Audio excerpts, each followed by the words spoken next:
Assalamualaikum warahmatullahi wabarakatuh. Hari ini tepat 12 Rabiul Awal, masyarakat Kampung Kutatuha melaksanakan perayaan Maulid Nabi besar Muhammad sallallahu alaihi wasallam.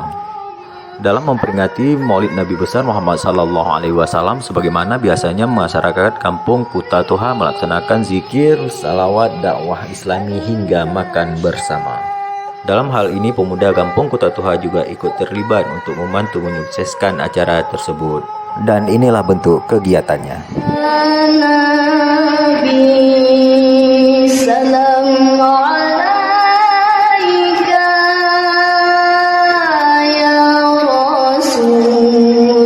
salawatullah alaika ya Nabi, salam alaika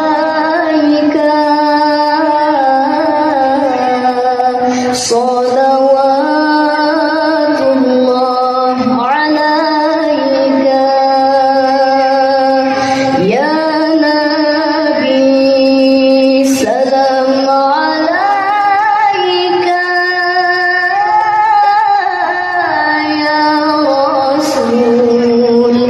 salam